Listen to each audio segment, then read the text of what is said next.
लेकिन आरोप लग रहा है कि इसका राजनीतिकरण किया जा रहा है, क्योंकि सेना के इतने बड़े अधिकारी जो अब जनरल पद पे वो इसकी मुखालफत कर रहे हैं। हाँ, मैं मानता हूँ कुछ लोग इसके खिलाफ भी, यानी आप कह सकते हैं कि जो जितना पुराना सैनिक है वो खिलाफ है। अग्निपथ योजना को लेकर जब से ये योजना शुरू हुई है तब से कहीं न कहीं इसका विरोध दिखाई दे रहा है।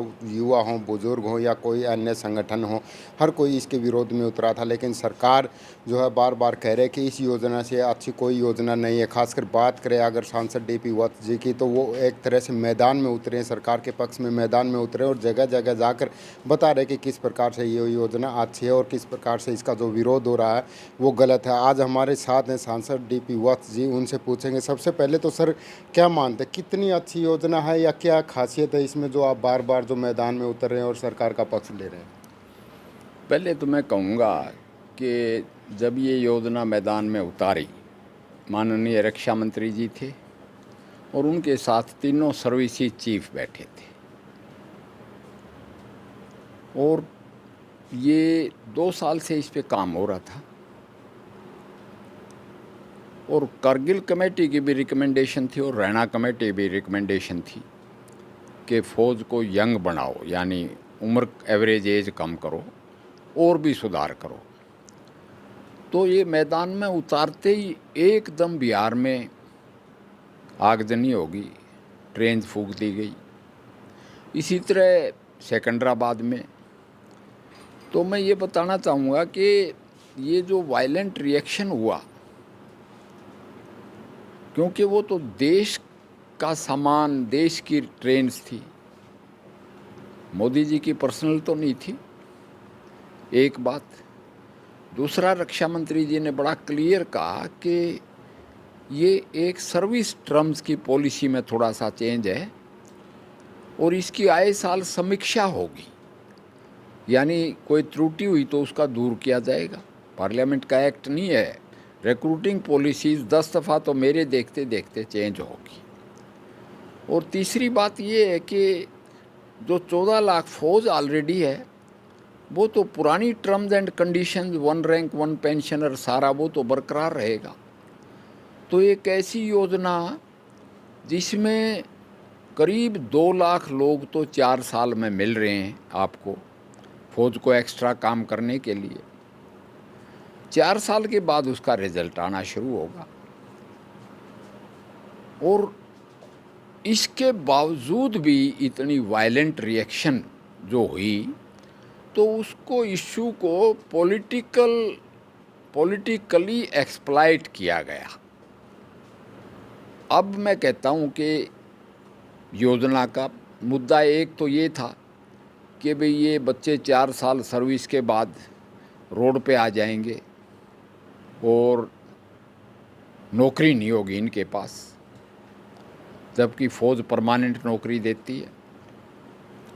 दूसरा ये था, ये क्या सीखेंगे 4 साल में, क्या लड़ाई करेंगे, उसका भी जवाब मैं दूंगा। और बहुत से मुद्दे। तो 1 बाय 1 मैं आपसे बात करूंगा कि आपने पूछा क्या है योजना। हिंदुस्तान की फ़ौज एक बेहतरीन फ़ौज है, मगर इतने चेंजेस हो रहे हैं कि हमें आसपास जियोपॉलिटिकल सिक्योरिटी सिचुएशन को देखते हुए ये ज़रूर स्टडीज़ करनी पड़ती हैं कि कौन सा मुल्क कितने बेहतरीन तरीके से काम कर रहा है। युद्ध का अब स्वरूप बदल गया। पहले बॉर्डर का युद्ध था, बांग्लादेश की लड़ाई तक 1971 में तो सेना ने डिफेंस लिया या अटैक किया, कन्वेंशनल वार था। जब से हम और हमारे दुश्मन मुल्क न्यूक्लियर पावर्स हो गए, तो अब इतना लार्ज स्केल का युद्ध पॉसिबल नहीं रहा। तो युद्ध ने स्वरूप बदल के अब इंसर्जेंसी, उग्रवाद, आतंकवाद, नक्सलिज़म, इसमें तब्दील हो गया कि आप देश के अंदर अपने सोर्सेज रखो, बॉर्डर पार से इन्फिल्ट्रेशन कराओ और देश में बदमनी पैदा करो। तो हमने ये देखा 1971 के बाद फौज का काम और पुलिस का काम ओवरलैप करने लग गया। फौज का काम कम रहा, पुलिस का ज़्यादा हो गया। इसी तरह पुलिस को भी बॉर्डर पे बीएसएफ को बॉर्डर मैन करना पड़ता है, आईटीबीपी एलसी पे चाइना की जो लाइन ऑफ कंट्रोल है उस पर डिप्लॉयड होती है। तो ये फैसला लिया गया कि फ़ौज में ट्रेन करके और उनको सिविल में जाने दो, क्योंकि आंतरिक सुरक्षा ज़्यादा महत्वपूर्ण होगी बाह्य सुरक्षा के साथ साथ। तो आंतरिक सुरक्षा के लिए फ़ौज ट्रेन करे और समाज का, पैरामिलिट्री फोर्सेस का, या जितनी भी सुरक्षा एजेंसीज। और हरियाणा में तो यहाँ तक कि पुलिस ही नहीं, ग्रुप सी की जितनी भी जॉब्स हैं उनका सैनिकीकरण या सैन्यकरण हो, ताकि जो अंदर हमले हो रहे हैं, जैसे बॉम्बे ब्लास्ट था, Delhi blast, Jaipur blast, Banaras blast, Taj hotel पे अटैक, उसमें फौज जैसी सी ज़रूरत पड़ी। एक बात मैं बताना चाहूँगा, ताज होटल पे अटैक हुआ, करीब 300 लोग मरे, पुलिस के तो डीजीपी लेवल तक का आदमी करकरे मरे, फौज के भी 3 लोग मरे। वो पुलिस का जो एक नायक रिटायर्ड था, फिर बॉम्बे पुलिस में था, वो खुद तो मारा गया, मगर उसने कसाब का हाथ पकड़ लिया, मरे मरे भी नहीं छोड़ा और कसाब पकड़ा गया।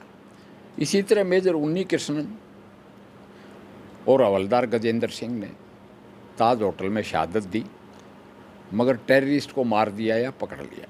तो ये डिसाइड किया कि फ़ौज तरबियत दे, ट्रेनिंग दे, ट्रेन करे, और फिर ये इनमें से 75% लोग मर्चेंट नेवी में जाएं, सीएपीएफ में जाएं, सिविल सर्विसेज में जाएं, ताकि एक डिसिप्लिन्ड सिक्योरिटी का माहौल बने, क्योंकि आजकल आंतरिक सुरक्षा ज़्यादा महत्वपूर्ण है। सर, आपने बात की सैन्यकरण की, लेकिन आरोप लग रहा है कि इसका राजनीतिकरण किया जा रहा है, क्योंकि सेना के इतने बड़े अधिकारी जो अब जनरल पद पे, वो इसकी मुखालफत कर रहे हैं।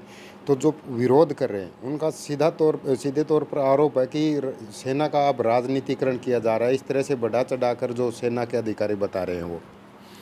पहले तो मैं शुरू करते ही मैंने कहा था कि रक्षा मंत्री जी के साथ तीनों सर्विसेज चीफ बैठे थे, आर्मी कमांडर लेवल के, लेफ्टिनेंट जनरल लेवल के लोग आर्मी से, एयरफोर्स और नेवी से इसको समझाने के लिए आम तौर से टीवी पे आते हैं। जनरल वीके सिंह, जनरल जे सिंह, जनरल मलिक जो पुराने चीफ रहे हुए हैं, उन्होंने भी इसको अच्छा बताया है। हाँ, मैं मानता हूँ कुछ लोग इसके खिलाफ भी, यानी आप कह सकते हैं कि जो जितना पुराना सैनिक है वो खिलाफ है, जो सर्विंग है वो हक में है, नए नए रिटायर हुए हैं करीब करीब वो भी हक में हैं। एक डिबेट चल रहा है, उस डिबेट में हम कह रहे हैं कि जो इसके फ़ायदे हैं, मैं इसको एक पेड ट्रेनिंग टूर बोलता हूँ, कि आपको पे भी मिलेगी, आप घर आओगे तो आपको 11,71,000 रुपये भी मिलेंगे। खिलाफ इसलिए है सारी दुनिया कि इनको नौकरी मिलने पर डाउट है। उसमें मैं कहता हूँ कि माननीय राजनाथ सिंह जी ने कहा कि सबसे पहले तो 10% रिजर्वेशन फ़ौज में ही देंगे। फ़ौज में यानी कि मिलिट्री पीएसयू जो निगम बने हैं, जैसे dockyard, Bombay dockyard, Mazagaon dockyard, Goa dockyard, ordnance factory, tank factory, rifle factory. इस पे भी सवाल उठता है, हम ये भी बात करते जो विरोध करते हैं, जो कहा जा रहा है कि नौकरी मिलेंगी, पैरामिलिट्री फोर्स में 10% मिलेंगी, लेकिन वो कहते कि 2 करोड़ रोजगार का वादा किया था बीजेपी ने, और 15 लाख का जो जुमला किया था। इस तरह से वो कहते कि विश्वास नहीं किया जा सकता जो अब कह रहे, क्योंकि पहले जो भी वादे किए थे वो सारे आधे अधूरे रहे, जुमले बनकर रह गए। मेरे से बात अग्निवीर की और अग्निपथ की आप कर रहे हैं, उसमें proof of the pudding is in eating. वादा कराया था शिपिंग मिनिस्ट्री में 10% का, मर्चेंट नेवी का ऑर्डर दिखा देता हूँ, मैंने नोटिफिकेशन कल पढ़ी है, और वो नोटिफिकेशन इतनी बेहतरीन है कि जो नेवी से रिटायर तो नहीं, जो नेवी से डिसंगेज होंगे अग्निवीर, वो सारे के सारे उसमें एब्जॉर्ब हो जाएंगे। अभी तो 5 साल के बाद इसकी ज़रूरत पड़नी है। कल नोटिफिकेशन निकल गई है।